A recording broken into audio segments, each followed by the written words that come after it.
draft? Yeah, I think it's a better chance for the side of 5 men this time because they have these this very straight up ways to stall the game out too. For this carry for the Spectre to come online, right? They have Veno ET. That's stall. That's like some of the best stalling heroes. So Spectre can get fat, but they're playing versus a TB who's good versus Spectre. So maybe if he does get fat anyway, the Spectre's also, or sorry, the other way around. The TB is going to be fat anyway, even if the Spectre is fat. So Arteezy should have a good matchup, even if the Spectre does get a lot of farm. All right. Well, we already talked about what the odds are. We're about to actually jump into the game. Some people maybe will be putting their money on the underdog, even though we do see EG being more favored. But I'm going to throw it down to the casters because I know Kyle has never hesitated to throw money at 5 men ever before. Thank you very much, Rich, for that lovely passover. I already pixelated John my car ready for game 2 of EG versus 5 men. And the panel sort of saying they feel that 5 men's got a bit of a better shot this time around with the draft. Would you agree, or do you think we're going to see similar struggles as game 1? I think it's going to be more of the same. I'd have to say that EG are once again favored, not just because I think they're the better team, but because I think they've got the best draft. I do expect to see Furion on the mid lane, and if it's anything like the other Furion mids that I've seen, I think he will dumpster this puck. And once again, the mag, the ET, it's cool. It just feels like 5 men again. They're missing that critical piece of the puzzle. Just who goes and kills people. I know mag can do it in theory, but that's not, you want something else to be your front line. This is a 4 position mag rather. It is. Yeah. Another 2 melee setup as well. Yeah, they did struggle with it in game 1. This time, a little bit different, right? There's not necessarily like a hero like the Venos sort of making it very hard to get into the fight, so yeah, it may be more of a shot for heroes like Misery's Magnus to be able to get something done. Of course, 5 men themselves being the ones to grab the Veno this time around in the draft. And in terms of lanes, it is actually going to be EG sending the Tiny to mid lane. Oh. So we're going to get to see a GPK Tiny this game. Misery. Screw away here. He will still fall. That's going to be first blood there for Crit. I actually really like that decision. Tiny against Puck is pretty Tiny favored. And throughout the game, you're going to threaten kills on Chessie effectively all the time. Same with the ET. Man, you want to just go straight for these guys, and GPK now can play more of this playmaker. And if you look at the EG lineup, it's a very flexible 4 protect 1, where you're going to still be able to put out enough pressure even without Arteezy's TB to take towers in the early game. We'll see, yeah, so the lane set up with Ramses, starting bottom as that Prophet, and then top Arteezy. He's going to have to deal with the pressure at the Veno lane, but obviously having the backup of Fly, he's going to have that constant save with the Shadow Word, keeping Arteezy in good position to stay strong in that lane. Yeah, and bottom, it's a Furion Pango versus Mag Spectre. This is not a good lane for 5 men. I mean, it's a tough game all round, as the panel touched upon, right, for this Spectre. There's a lot of timings in this game that just don't feel good for a Spectre. Yeah. You are playing against a Terrorblade, one of the, if not the best carry response hero to play against the Spectre, right? It kind of goes both ways. You feel, I don't know. Well, okay, really? I go back to TI, TI 8 finals, where TB was constantly getting first 2'd by LGD, and OG were very confident playing Spectre into it. I mean, that was a long time ago, Carl. That's true. Things have changed. Chessie, mid lane, will go down there. GPK, Chessie's got to keep his cool. He may have sort of got shaken off his game after that mid game from game 1. He's got to bring it back together. He cannot allow deaths like that to happen in that mid lane. You say things have changed, but I seem to recall many instances going down exactly like that one did in the mid lane in my past. Top lane, they're going to get some initiation. Pilot Eye's got a big spirit. He's going to go in on a good few punches here to Arteezy. Arteezy will turn though, and this bonds from Flyers. You're doing quite a lot of damage here, Ziba. He's got to be careful, getting quite low. Back to the Spectre versus TB. The thing is, you can get on top of the Terrorblade. So as long as you but then the Terrorblade's like, meta, bye, you know, thank you for getting on top of me. True. Yeah. It goes both ways. Okay, we'll say that's all. Okay. It is definitely, I think, in this game, the way it's played, you have an Elder Titan, though, against the Terrorblade. So that's always a huge advantage. You can remove all of his armor later on in the game. And with luck, set up your puck for success. But with that death, Chessie's already going to be in some trouble. And bottom, as we discussed, I'm actually surprised that Spectre's CSing so well. Ace already up to 13-1. But this tree pressure from Ramses is going to get frustrating. Yeah, Ace not And not struggling too much at all. I mean, at the end of the day, in lane, he's a Spectre, right? He's going to have the dispersion. You've got very good base HP regen. You are a hero kitted out to deal with the harass of whatever sort of lane is thrown against you. Good thing we caught Pilot Eye's death just in time there as he sacrificed himself at the tier 2 tower. Looked intentional. Don't want to miss him getting onto the scoreboard early. Now 3-0 here for EG to start things off. Yeah, pretty standard lanes so far. I mean, top lane, you're going to apply pressure as 5 men, but realistically, as you said, you're not going to kill Terrorblade if he's getting spam healed by Fly's Warlock, and it's real cool how it feels like this meta is just kind of taking us back 3 years' time. And this is just vintage OG Fly. First the Wyvern, now the Warlock. Next we'll see him on Dazzle again. Oh no, I mean, I'm sure we'll see that hero come out. Maybe not quite as hard of a pick as it has been in the past, but yeah, Fly definitely a man to still bring that one out. Poor Chessie, man. Giving the Arcane Rune spawning for GPK with the bottle, and now he's just going to deal some damage for free. Has to be careful dancing around GPK like that. Any sort of chance for the combo will make it very hard for the puck to jaunt away. Poor Misery. Yeah, trying to pull, but like Crit very easily gonna be able to stop this. And this is the trouble with the Mag as a safe lane support. You know, what is he doing here? He's being a bit of a meat shield, you know. But I'm not saying that he's certainly taking quite a bit of damage as Ramses nearly brings him down. Misery being forced right back there from the two of them. Yeah, I mean, CS is certainly even, but you gotta figure that this bottom lane for 5 men has used at least 3 extra salves. It's a lot of gold going the way. Solid Eye. Look at the gale in on him, and Pied to build up a fair bit of damage. They've got the rotation as well from Chessie jumping in. Excellent move from the puck. Chessie comes in and takes down Arteezy very early on. Same time down bottom. Ace feeling the heat of Crit and Ramses. Another proc there of the passive from Crit will set up for that kill. They're going to try and dive in a bit more for this, but the tower starting to take hits onto Crit. He'll back away. Yep. So both carries going down. Really nice move there from Chessie. You don't want to sit mid against a Tiny with an Arcane Rune. It's just a recipe for disaster. You might die or at least get forced out of lane. Instead, just go get a kill, come back, collect the creeps. Radiant's top tower is under attack. But yeah, it's not going to change the lane equilibrium up top is the only concern. Still in some trouble. This TB is going to continue to free farm. Oh, mid. I'm going to try for Chessie, but Chessie got the orb up. Drop the coil as well just to stop anyone from chasing him around the tree line. Let's keep Chessie safe. He's going to look for the 6-minute rune. Pie's going to be there to guard it for him, but he's going to get unlucky with the spawn. Will end up being down bottom. So GPK is going to be able to get the bottle refilled for the second time. That's so frustrating. You would have had a full bottle, a regen rune. Instead, he's going to be at just 2 spells remaining with no coil. Now half HP. Suddenly, he's forced off lane. Yeah. I've said this for years now, it feels, but we added 4 bounties. Can we please give some sort of consolation prize to the person that loses the rune guess? I don't care if it's just like a rusty spoon, something that gives bottle charges. Please, Frog. Oh, mid, Pie. It's going to be fine this time around. GPK not quite with the tools to take him back once more. Misery actually heading into the river. Chessie? As soon as he shows, just having to jump back here. The stomp from Pie won't catch anyone. Misery. Looks a skewer GPK. Power's now down. Misery will die for this one. Chessie tries to poke back at Crit, but not much more he can do as Chessie again just having to get away from EG here as EG, they get what they came for. 7 minutes in and 5 men are losing their mid-tier 1 tower. Yeah, and it's just great rotation and awareness there. Ramsey's just coming mid immediately as this catapult comes up. They fully rotate around and GPA, they just keep the catapult alive. The offensive glyph to keep that cat. It's been now 2 minutes and 15 seconds. This catapult on the field, and Arteezy meanwhile makes sure he's not a target in the safe lane. He's been jungling. Really concerned about the puck. You last picked this hero. It's Wi-Fi was a little wishy-washy on it. Yeah, it does what you need it to do, but the problem is this hero kind of needs to be snowballing hard to be effective. And right now, it's like, how do you get back into this game? This is your 22-pick hero. I mean, do you think maybe 5 men sort of tunnel vision with the idea that, hey, we're going to go mid against this Pango, Chessie's going to have a really good time. Oh, wait, they can actually switch things around. What do we do now?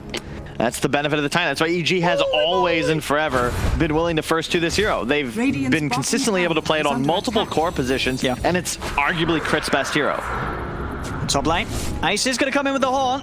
TP's going to come in to try and help out Fly, but Fly, he'll still fall there. Radiant So structures are 5 men able to start to get something for Ace. It is a kill. It is just a support kill, though. They'll be able to transition it into this tower push, but of course, at the same time, EG will take the tower down on the bottom lane.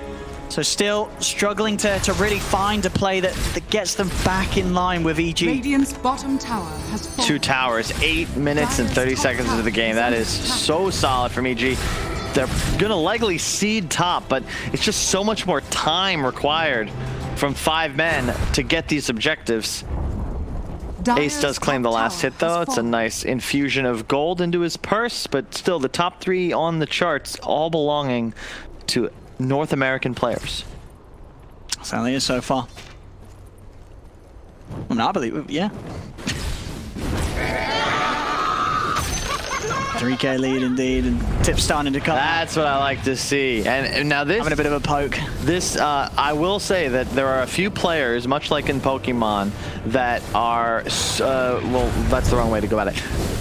Chat wheel all is super effective against certain players in the game of Dota 2. Who is most susceptible to chat wheel plays in this game, would you say? Probably Misery. Okay. Probably Misery. I don't think he'll take too kindly to that. I can hear the angry sigh and a slight nudge of the desk with his fist. Okay, so you're saying he's sort of the Charizard to EG's Surf. Correct. And if I'm Ramses, cowabunga, baby. Keep it coming. The Hydra Pulse is coming out. See what they can do as they maybe looking to try and fight into EG here on the high ground. EG, again, they're just not walking into any of these traps. They're going to stick around and try for the rune. Chessie will be able to grab it. Picks it up, gets away. GPK. Oh my the high God. ground, though, is going to look towards Pi. Maybe able to find him fully with the toss and the tree toss. Pi will manage to get out Chessie. We'll go for the Dream Call onto the 2 of them. Step back for GPK as he opts to snap it and will attempt to escape. Crit will go down, but GPK able to live there.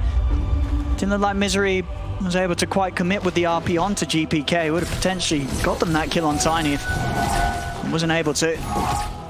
That's the trouble with this Magnus hero, especially playing as a support role. It's just, you're an Empower bot, and unfortunately it's for a Spectre. You know, if this was a troll or maybe a Jug, as we've seen Nigma do in the past with GH just babysitting Miracle throughout, it makes a lot more sense because it's a flash farmer sort of built for this Empower, whereas Spectre, you're not the same style of hero at all. You're not somebody that's going to go clear ancient stacks, 9-10 minutes into a game.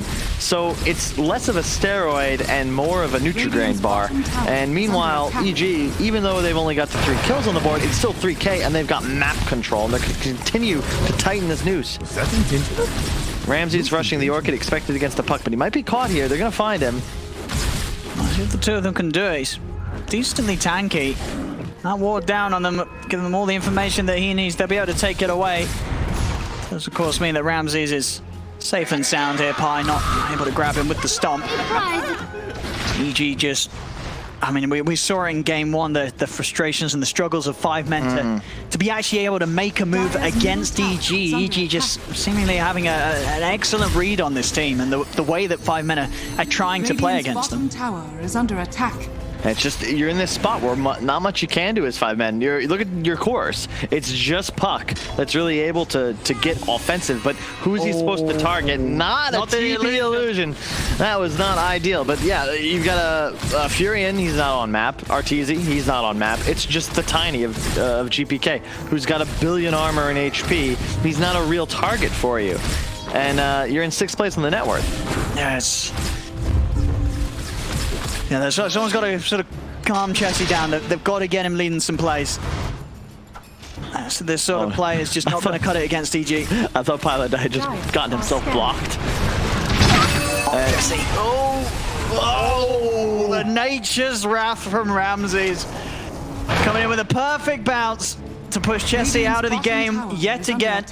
Yep, this was one of my favorite combinations when I was still a player. You got the Tiny for the burst damage, the Furion ulti to finish it off, and once you get that kill, because of the Furion factor, you can immediately have a creep army ready to go push a tower. Add into the fact you've got the Pango for that extra burst damage from the Swashbuckle. It's going to be a really tough puck game, and it's not going to get any easier. Yeah, you've got a Vessel up on Zibe, but how does that change your game right now? Relatively ineffective. And I love this build from Fly. Always go for the 2-2-2. All of your spells double in effectiveness, effectively, with the exception of maybe Fatal Bonds, but you always want to get that extra point so it always hits Creep Wave plus Hero. However, 2 points upheaval, super value. Takes the slow percentage tick from 7 to 14%. Just 3-4 seconds, suddenly everybody is in the swamp. We know how that ended up for the Mammoths. It's equally effective in Dota. Yeah, rough times. Times indeed as Pylite die, you know, to catch him there, going down again. It certainly does feel like the beginning of another bit of a painful one for 5 men. And ideally, you want to be able to play more aggressive with this draft. It's about map control. Making moves as 4 Spectre haunts in. Oh, no, in the river. Ramses just comes in, shuts Chessie right up with that Orchid. Yeah. Radiant's top tower is under GPK, attack. I mean, there's 4 heroes looking towards him, he doesn't care. Turns around, avalanche out. 5 men just cannot do anything. EG, even though they're ahead, you notice they're not willing to enter this high ground. Number 1 rule of Dota, do not walk up the high ground with no vision. Notable artist made a song about that very concept. But more importantly, you realize, look, we have no real ability, even with this lead, to just dive uphill into a Veno ward, into the Mag RP, into the ET. It's just suicide. There's no reason to do it. Keep doing this. Find pickoffs, get Orchid pickoffs. Tiny has a blink. Chessie has effectively no game because he's threatened by 2 cores. How is he supposed to play aggressively as he would want to? Cutting top wave, pushing aggressively on the enemy side of the river. It's just not possible. And with kills, immediately, bottom lane, towers. Yeah. EG just continue to break them apart. We just see these sort of pickoffs just effortlessly happening in situations that, you know, we're not even ready for them. Just suddenly, Misery's dead, Pylite dies dead. We will catch a replay, I believe, of Misery's death here as GPK quick with the combo. The walk away. Tom Cruise Mission Impossible. He knew he had that kill. Detonation. Again? Poor Chessie, man. Chessie is... It's been a rough series for him. It's that they have just bullied Chessie just down to a point where he's just totally out of it. He cannot do anything. Game 1, his Quap, EG just destroyed it, and here in Game 2, the same treatment being given to his puck. Yep. Chessie, the Quap and the puck, 2 staples of his hero repertoire for some time, but he's had difficulties expanding it. It's similar in a way to Limp, like both players came in, you know, we're Han boys. We've got our superheroes. The trouble is, oh no. I mean, GPK is just, he's on a roll right now. Finding every single setup that he can. He's even going to roll across, look over towards Misery. He's just going to pop the horn. Maybe they could get GPK. They do catch him with the ETO. They'll be able to bring down the Tiny Fly. Drops the ult onto the 2 of them. Chessie with the coil, holding the 3 of them up in the high ground. The Stomp as well, catching all 4. Puts them to sleep. So 5 men, they get GPK. This is the biggest play they've had so far this series. It's... might not do anything, but they killed it. I think Tiny suffered there from that increased hitbox after growth. I don't actually know if that's a thing, but I'm going to pretend that it is, because he was so close to the edge of the range of that Earth Splitter. Otherwise, I think GPK lives, and maybe they even force a turnaround. That rock, unfortunately, going awry as they just coil and get the hell out of there. But yeah, this is the trouble with these heroes like Puck, with like Quap. You're not really able to make plays and have the game you want to play unless you're snowballing. And it's just so difficult to do that against a coordinated team like EG. You're not a real hero when your mid tower dies at 7.5 minutes. You need more levels, you need more farm before you can get involved. And you're forced to exit the laning stage early when EG puts such an emphasis on taking down your tier 1s on those catapult waves. And in terms of towers, I mean, we saw an example of it earlier on when they were up on that tier 1 top. When it comes down to 5 men's lineup, who's hitting the buildings? Who's pushing? How are you taking towers with these heroes? Venomancer, I guess. You place the wards. Yeah, I mean, a lot of them, I guess. And eventually, the tower might fall. As you can see, you know, just only one tier 1 falling on EG's half of the map. 5 men just unable to push in onto any objective. GPK with another catch. Keeping his game very good and strong here. 7-1 and 2. There's actually going to be a buyback from Pi. Crit's coming. The ult from Pi. Not doing anything at all. I mean, Chessie gets the call onto the 3 of them, but Arteezy's ready to turn up. He walks over to the fight, pops the meta. The sleep from Pi does hold back Arteezy's TB for a moment, but a blink forward for GPK gets the vision to set Arteezy up for a second kill, and it's a rough one. I mean, this was always going to be a tough matchup. 4 or 5 men. Sure, EG stepping up today, showing what they can do with GPK. You know, maybe people didn't know what to expect, but I think anyone that knew what GPK was capable of, they knew that GPK was going to fall pretty seamlessly into this squad, into this lineup, and you are going to have to expect some very high-level performances from this team. For sure. I mean, I thought you were talking about Arteezy. Who would have thought Game 1, Naga Siren. Game 2, Terrorblade. There's just nothing you can do to prepare. The man came to this tournament ready, and to your point, GPK, he effectively just plugs himself right into that same hole. It's the same thing. Enable the playmaker. I again point to the guy in my view who's been the star of both these games. Crit, always making plays. Years of dominance as a near unparalleled 4 position. Ace coming in, but the horn. But it's a little bit spooky. But EG, they're not afraid of ghosts. Misery does go for the RP into his own death. The coil's out onto the 3 of them, but there's no follow-up. They got fly. They did small gains, but very large losses continue for 5 men. 11k lead for EG. Oh my god, he's level 15 at not even 20 minutes on GPK. Like, the whole side of EG is just so over-leveled. I think a big part of that just because they've been able to play so much more of the map. Ace does have a Manta, but who's he kill? I guess he can get fly every time. Yeah, I mean, that's pretty much sort of been the move, really, Haunt, and at least make sure that his scoreboard starts to look a bit okay at the end. Met up in 30. DD now bottled, courtesy of GPK for Artur, as they look to go push another tower. Essence ring for Ace, that'll be nice. But who gets that? Chessie on the puck, that'll keep him alive for a couple more ticks, but that's about it. And the full damage build on the Fury. And man, this hero is so good. His talents are OP. He can lane anywhere and be a support. It is such a insane hero. I expect we'll see it much more often in this first 2 phase. Yeah, I know. Yeah, the top hero at the moment. I mean, in terms of just roles and ways you can play it. As you say, regardless of the game, it always feels like if you are a top tier player, you're going to be able to find somewhere to get farmed. Very rarely do you see Furians not in the top 3, even in a game where that team may be losing. The Fury and Tiny was by far the most picked opener that we had back in Complexity, and it's because you can effectively put it anywhere, on any role. It'll always be good, and the heroes naturally complement each other. And EG now with the DDR, he's got the Aegis. They're just going and knocking on the door. What are you supposed to do here, 5 men? And what do you do? How do you stop this push from Arteezy? That's tier 3 going down. Quick sidestep off the stomp from Pi. Radiant's bottom tower's gone. Stepping up to the high ground. I love the positioning. Look at his range. How do you fight him? If you get onto Arteezy, that means the rest of the side is a perfect opportunity to just crush you in the corner. That's a Rax. All right. Nothing to be done.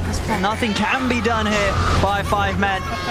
In this time, Ace, with all of that time that EG spent pushing, taking tier 2, taking tier 3, taking Rax, Ace wasn't even able to get top lane into the tier 2 tower because he's playing Spectre, and unfortunately that's how it works. But wait. RP and a Horn. Coil as well. 3 ults here for GPK. Is it enough? It looks like it will be. Oh, he's giving them the juice with the avalanche. Some lovely moves. Crit's coming in with the backup. GPK does still go down. They do manage to kill him off. Where's the team? Chessie, I mean, he's also chasing in for Crit. Team? Now we're going to start seeing some TPs coming from EG as they're baiting them into a deeper point. GPK actually buying back, and this was the plan all along by the looks of it from EG, the good old debate. As GPK buys back, and they'll punish 5 men straight away for their aggressive dive, knowing with all those ults used by 5 men, there's very little they can do to fight on into this. Jesse tries to hide, he's got the orb out to the side. GPK, can he chase on for this? Blinks forward, Jesse's able to get the blink out in time. He's going for it. Ramsey's trying to play for the TP in to block him off. We'll find him with the silence. Jesse has been sprouted up and controlled. Ramsey's reads his movements perfectly. As, I mean, even then, right, where to us as scrubs, we're like, where's EG? Why aren't they backing them up? Well, it's because they want 5 men to dive a tier 1 tower and then they'll kill them all. And you gotta wonder, 5 men, you know, they've been probably focusing a lot on the other teams in the tournament, their scrim results, etc. But what if they paid more attention to the pubs? Arteezy, he's been spamming the Naga Siren. He's been spamming the Terrorblade. I feel like they would have potentially prepared better were they more aware. And there we have it. That Terrorblade leading the charge up to the high ground. Misery. Skewer back onto Arteezy, but still Arteezy with the Aegis with Sunder. And with the full backup of the squad, EG smoked up behind him. Ready for anyone to jump in. Meta right off cooldown. Time to go. No rock, but still strong. Oh, they're going to go in, try and burst, and they will be able to do it. Burst down Arteezy, cost Jesse his life. But the Aegis is there, Arteezy ready to go for a round 2. Has, of course, lost the meta, though. So that will put a stop to EG's push. A little bit more time here for 5 men.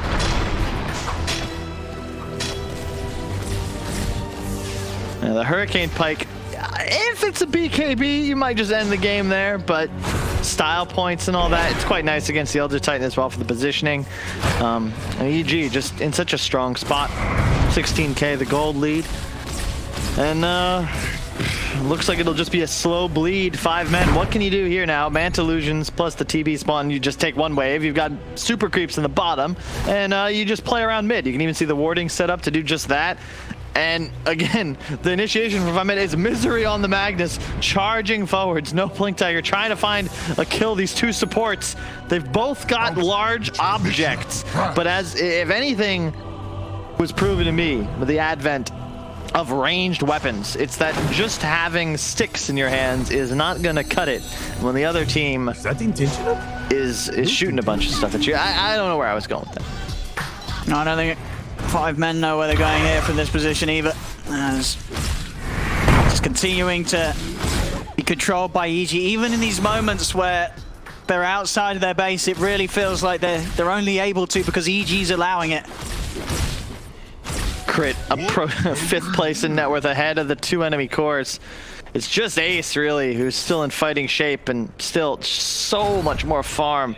You got to go for a Yules now on Jesse because you have nothing to deal with this Orchid. But that item, again, it saves you, but EG are past the items we need. They're buying what they need for the team. You've got BKBs to come up soon as well. Vlad's was just finished on Crit, Fly as a Glimmer. Max the people, I love it. This is the build right here. 2, 3, 4, 1, I love it. A Solar Crest now? Oh man, this Terrorblade's gonna hit hard. Another DD. 15 seconds and Meta will be ready. Outside, hanging around this tier 2, but how much 5 men can do out here. If anything, they're just going to have to try and play for those skewers deep into the high ground, up to tier 4s, maybe into the full ults of 5 men's lineup. They'll then have a chance of killing these cores of EG. Dire's middle Tower slowly going down. I mean, 5 men, they're coming right out here. They really want to try and take a fight in this position, though. I mean, Zippe, he doesn't even get the chance to pop a single spell. As he's out, Jesse also caught by the Rolling Thunder. I mean, that, I don't know what that was. Trying to fight out by that tier 2 tower. Dire's middle tower. I mean, granted, there's not much that they can do from this position that they're in, but being outside of the base just doesn't feel like a great place to be. Radiant structures are Looks like EG won't give him much of a choice, though, as they continue the onslaught. Glyph's gonna get forced, but that's still a DD Terrorblade with meta pops, and other than Pylai Die throwing out stumps, where's the D push? Toss back. Does it catch anyone with a skewer? Flies down a little too deep. Pyro He's got the buyback. Offering comes out onto Ace and Zibe. Zibe has blown up Aces down as well. There's a buyback available on the Spectre. He will use it. The rest of his team just getting torn apart. Misery goes down. Another third buyback out from them. The coils out of the three of them. They do manage to burst down Crit RP as well. It does catch Arteezy. They will get him. They're holding. It's a triple kill for Ace. The buybacks work out. Okay. They managed to push back EG. And the game, it's not going to end. They'll keep it going, Carl. They've managed to hold with those buybacks. I think the gold lead still increased for EG, but I agree. That could be the start of a comeback. 5 men, maybe getting their 6th wind, second wind. I mean, one of the 7. They didn't lose the barracks. The barracks are still up on that top lane. They're pushing back in on the mid. Mid tier 1 for your tier 3 tower. That's a decent trade. You got the defusal up soon. The basher for the Spectre. I will say, at a point, Ace does get real spooky with that Empower buff, and we see right there, if Misery can land these RPs post-peak AB, they're going to have the damage. Elder Titan, I mean, scaling has no problem for 5 men, but they need to buy another 10 to 20 minutes at least. Sure, now they've got to be very careful with how they lose heroes as buybacks on cooldown. Holy, he has Greaves and Vlad's on a 4-position Pango. Is under attack. Oof. Oh, talk about that man here. They're in onto him. They got the Dream Call onto the turn. They managed to find both of them. As Fly and Crit have been found. Arteezy and GPK as well as Ramsey's TPing and are there with backup. Will be Misery going down. Ace, he's got to run. You said these buybacks. Nice little jukes in from Ace. But still they'll find him. In they go with the Rolling Thunder. Metamorphosis pop. They know they take the Spectre out of the game. He's going to have no way of returning. Dead for 100.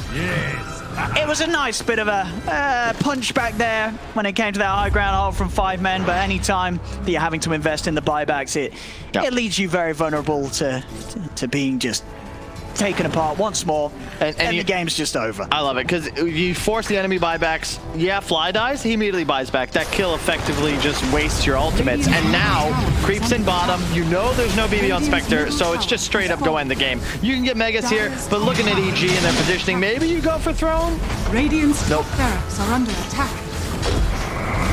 Yeah, this is the point of the game, you know, 5 men, they've been behind the whole time. They didn't call it, so you know your EG said, okay, we'll make it slow, we'll make it painful. We won't rush the finish. Disappointed that Arteezy tanks the stop to Manta dodge it. Manta dodge is late, has to sit there and question his actions, but of course they will complete Mega Creeps anyway and back away.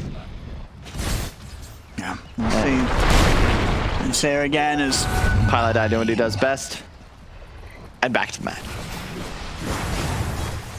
Roche up. So it's still going. Maybe. Now, we need quite a few more of those defenses from 5 men, and for them to be able to happen without the need of buybacks, for them to have any sort of shot here. And as you can see there for Dota Plus, it sort of went past the 100%. You're going to need a hell of a stimulus package if you want that graph to start going up.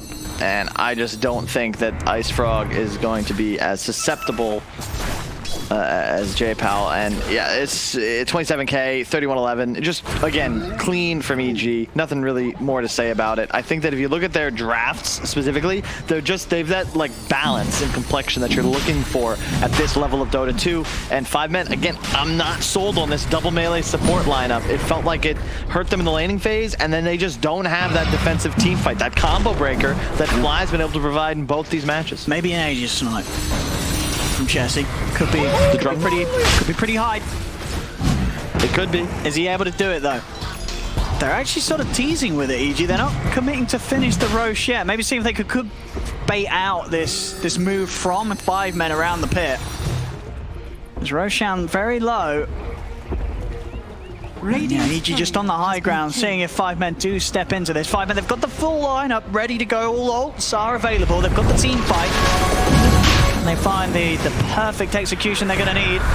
Roshan getting low. They'll look to horn in again. Roshan not quite finished up though. EG backing away once more. Chessie, he's got the call down onto Crit. They're going to try and take down the Pango first, but Arteezy turns over towards Pilot Eye, feeding him back. Crit rolls the high, jumps over the swashbuckle, gets the Rolling Thunder off. It's a triple kill for Arteezy around the pit. 4 dead on the side of 5 men, and they'll call it. It's a team wipe. Finally, they've had enough. They'll tap out of this one as game 2 goes to EG. The series is theirs, 2-0. Game 1, EG looking to be on fire. And